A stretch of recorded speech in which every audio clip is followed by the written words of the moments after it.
xibaar yu wér te wóor ca tàng ba abonnez-vous pour ngeen di mën di jot suñuy vidéo. jërë ngeen jëf ci ànd ak ñun ci chaîne bii di Buzz 221 HD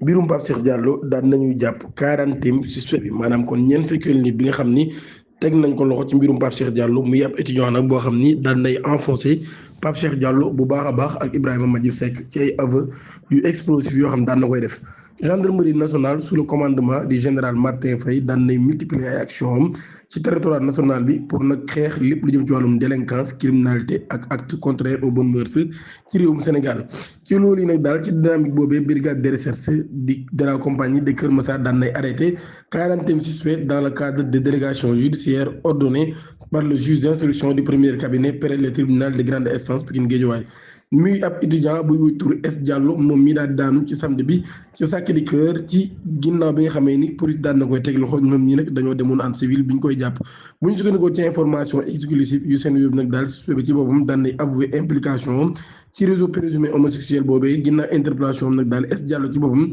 daan na cité animateur télévision boobee di Pape Cheikh Diallo ak commerçant bi di Ibrahima Majib Seck comme ay partenaires yoo xam ni ñoom la doon seqal ci avam yooyu nag daal daan na confier avoir entretenu des actes contre nature avec ces deux célébrités à plusieurs reprises maanaam kon nee na ñaar ñooñu rek daal daan na seq ak ñoom lu bari loolu mu ne nag daal man ab sujet actif la Pape Cheikh Diallo Ibrahima Majib Seck sont mes partenaires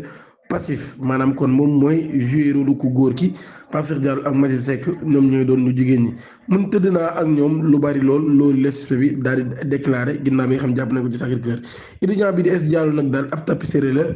ak tapisserie bii di emu mbay bokk interpellé nañ leen bu yàggul dara ca brigade de Thiès représenté demain au juge d'instruction du premier cabinet bu changement de programme amul informé des faits le procureur Sall du chef de parquet de Pikine Guédiawaye suit l'évolution du dossier qui n'a pas encore livré tous ces secrets d'autres arrestations sont en vue maanaam kon am na yeneen arrestation yoon jàpp ni dina am balaa yàgg dara di ñaan ngeen abonné ci chaîne bi activé cloche notification bi te aimé vidéo bi jërë ngeen jëf